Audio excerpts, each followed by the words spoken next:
अभी भाई मोर के ऊपर मैंने बोला था कि दूसरी वीडियो और जानकारी लेके आऊँगा कि अब पहले तो उसकी हालत आपको दिखा देता हूँ मोर कैसा है। एक पहले वाली वीडियो देखना और ये वाली देखना कि कितना बेचारे में एक सेवा भावनाएं जो होती हैं पक्षियों की, दिल के अंदर एक उमंग होती है मन के अंदर कि मैं ये काम कर सकता हूँ। तो मैंने वैसे मैंने वाइल्ड लाइफ की टीम को भी बता दिया था, लेकिन मैंने खुद के ऊपर महा वाइल्ड लाइफ की टीम को आने में 2 घंटे लगेंगे। तो महा भाई मैं भी कुछ सेवा भावनाएं करके देखता हूँ। तो इसको जो ग्लूकोज डी पिलाया गया था और इसकी आंखों में जो आई ड्रॉप डाली गई थी वो अब ये देख लो भाई कैसा है। हाँ भाई, क्या नाम है उस्ताद? ठीक है क्या है? ये देख ले भाई, पहले आपने लग रहा था, अब बेचारा बिल्कुल शांत है। और ये देख लो, ये आपने नहीं लग रहा है।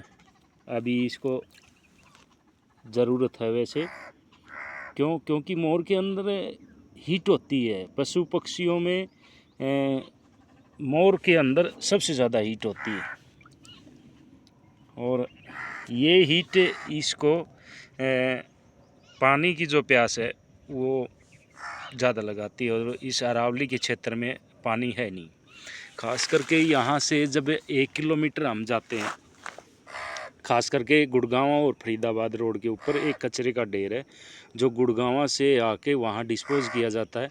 उससे जो धुआं निकलता है, उससे जो गैस निकलती है, वो खास करके अरावली के क्षेत्र में जितने भी पशु पक्षी हैं उनको बहुत ज़्यादा प्रभावित करते हैं। मेरी आंखें अभी आप देख रहे होंगे, ये लाली माँ, यहाँ जब भी मैं घर जाता हूँ या बाहर जाता हूँ तो मेरी आंखें थोड़ी ठीक हो जाती हैं और यहाँ आते ही मेरी आंखों के अंदर जाले की शिकायत हो जाती है। क्योंकि ये जो धुआं है पूरे वाइल्ड लाइफ को प्रभावित करता है। तो अभी आवाज़ सुनने लग रहे हो भाई, मेरे पास पक्षी राज, कौआ राज, पक्षियों में कौआ राज ही बोला जाता है इसको, क्योंकि एक बार गुरुड़ भगवान को घमंड होने के बाद कागराज से ही विद्या का प्राप्ति हुई थी, उनका अहंकार चकनाचूर हुआ था। बड़ा रोचक हमारे शास्त्रों में तो ये हमारे भाई 4 वेद हैं और 16 शास्त्र हैं और 64 कलाएँ हैं, 18 जो प्राण हैं हमारे, और ये 4 जो वेद हैं, ऋग्वेद, सामवेद, यजुर्वेद और अर्थवेद जो भी हैं, इनमें के अंदर दिखाया गया है कि मोर जैसा पक्षी इस दुनिया में नहीं है। इस दुनिया में 2 ही तरह के प्राणी हैं, एक योगी और एक भोगी। योगी वो होते हैं जो योग साधनाएं करते हैं और संसार में शक्तियाँ, इस संसार की शक्तियों का उच्चारण करते हैं, बनाते हैं और समाज के अंदर फैलाते हैं। जैसे हमारे विश्वामित्र जी हुए, वाल्मीकि जी हुए, सूरदास हुए, कबीरदास हुए, और हमारे महाभारत में भी इसका वर्णन मिलता है कि ऋषि वेद व्यास जी भगवान के समान हैं। ज़्यादातर जो पुराण हैं हमारे उनके द्वारा रचित हैं और संस्कृत में हैं, बाद में उसका उल्लेख है जो हिंदी में किया गया था। ये उनके अंदर, सब के अंदर बहुत एक अच्छी जानकारी मिलती है कि इस दुनिया के अंदर 2 तरह के प्राणी होते हैं, एक योगी और एक भोगी। भोग जो करके अपनी संतान की उत्पत्ति करके अब इस संसार को जो चला रहे हैं वो तो हैं भोगी। और इस संसार के अंदर योगी पुरुष कौन है? इस संसार के अंदर 2 पुरुष ऐसे हुए हैं जो योग साधनाएं, एक तो जो प्राणी हुआ है वो मोर है।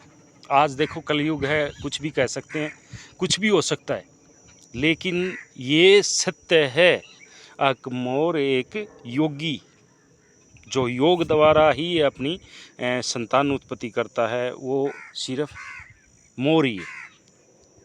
जब वो नाचता है, पंख फड़फड़ाता है तो उसके आंसू जो गिरते हैं वो मोरनी लेती है और उससे गर्भ धारण होता है। ये सच्चाई है, लेकिन आज कलयुग में आप कुछ भी दिखा सकते हो। मोर के ऊपर ये आरोप लगा सकते हैं लगाने वाले, क्योंकि इन्होंने तो कृष्ण भगवान को ही नहीं छोड़ा। कृष्ण भगवान स्वयं एक योगी पुरुष थे, जो योग साधना करके ही अपनी नींद पूरी करते थे, इस संसार का भ्रमण करते थे, एक स्थान से दूसरे स्थान जाते थे और अपनी नींद भी पूरी उससे करते थे, संतान की उत्पत्ति भी योग द्वारा करते थे। 16 कलाएँ उनके पास थी, 16 विद्याएँ थी, 18 प्राण, 4 सभी के वो ज्ञाता थे, वो तो स्वयं भगवान थे, आपको पता है। लेकिन उन एक बात ज़रूर याद रखना, आज तक आपने कहीं नहीं सुना होगा, मेरे द्वारा आप सुन लो।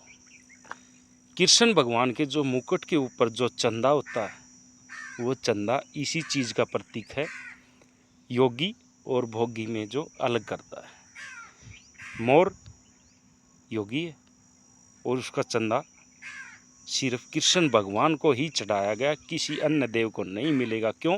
क्योंकि वो योगी पुरुष है। इसलिए इस समाज के अंदर जो संकेत दिया गया था कि कहने वाले तो ये भी कहते हैं भगवान कृष्ण की 16,000 रानियाँ थी, दासियाँ। अरे नहीं, वो दासियाँ थी। जो भक्ति भावनाएं होती हैं, भक्ति का जो रस होता है, भक्ति का एक ऐसा रस है जिसको भक्ति लग जाए उसको भय लगता नहीं। ज़माना क्या कहेगा, क्या ताने देगा, वो सब जितनी भी ये अवशिष्ट जो उसको सोच देने वाली हैं या उसको थोपने वाली हैं, उन सब से मुक्त हो जाता है जो आदमी योग साधना करता है। योग साधना ही भक्ति का मार्ग है। भक्ति करे उसने बह के, और बह नहीं तो फिर रह भी के। ये कुछ हमारे दादा लक्ष्मीचंद की कहावत, इनको सुनना चाहिए। और योग साधनाएं कैसे होती हैं, शरीर के अंदर 7 चक्र हैं, उनको जागृत करना कुंडलिनी योग बोलते हैं। वो योग जो कुंडलिनी जो योग है, कुंडलिनी जब जागृत होती है जिस इंसान की, तो 7 चक्रों को जब वो विजय प्राप्त करता है और वो भक्ति भावनाओं में इतना गहरा चला जाता है कि उसको वापिस नहीं आता, वो समाज से परे हो जाता है, ताकि पक्षियों से प्रेम करना, मधुर वाणी बोलना, जो भी जो होगा वो सटीक होगा। कुछ उसके मुंह से कुछ भविष्यवाणियाँ भी सिद्ध हो जाती हैं, मन की सोच अच्छी हो जाती है, विद्या की ग्रहण हो जाती है। जो जितने हमारे शास्त्र हैं उनको रुचि बढ़ती है उस आदमी की, जिसके ये 7 चक्र जागृत हो जाते हैं कि मैं इन विद्या को ग्रहण करूं। तो आगे वीडियो में ज़्यादा लंबी नहीं बना सकता, आगे फिर ऐसी जानकारी आपको दी जाएगी। तब तक के लिए नमस्कार।